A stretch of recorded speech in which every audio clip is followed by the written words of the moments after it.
இங்கே சாப்பாட்டுக்காக கஷ்டப்படுறவங்களுக்கெல்லாம் சாப்பாடு கொடுத்துட்டு இருப்பாங்க.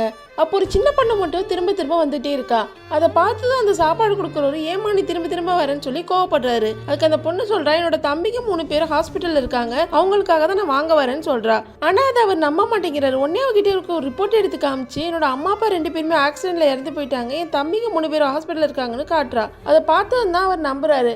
அதுக்கப்புறம் சுத்தி உள்ள எல்லாருமே காசு அப்புறம் அவங்களால முடிஞ்சதெல்லாம் கொடுத்து ஹெல்ப் பண்றாங்க. இப்ப அந்த பொண்ணு ஹாஸ்பிட்டலுக்கு அந்த 3 பசங்களுக்கும் சிக்கன் வாங்கிட்டு வரா. அந்த பசங்க நீ சாப்பிட்டியாக்கான்னு கேக்குறாங்க. அவன் நான் சாப்பிட்டேன்னு சொல்லி போய் சொல்றா. இப்ப அந்த 3 பேர் சாப்பிட்டதுக்கு அப்புறம் இருக்கிற மிச்சத்தை எடுத்து இவ சாப்பிடுறா. ஒரு பையன் பின்னாடியே வந்து அவன் சாப்பிட்றத பாத்துறா. ஏக்கா இந்த மாதிரிலாம் பண்றேன்னு கேட்டா, நீங்க சாப்பிட்டதே எனக்கு போதும்னு சொல்றா. அப்ப டாக்டர் அங்க வந்துடுறாங்க. அவகிட்ட ஒரு விஷயத்த சொல்றாங்க, இந்த 3 பசங்களையும் தத்தெடுக்க ஒரு வசதியானவங்க வந்திருக்காங்க, ஆனா நீ பெரிய பொண்ணுங்கிறதால ஒன்ன மட்டும் தத்தெடுக்க முடியாதுன்னு சொல்லிட்டாங்கன்னு சொல்றா.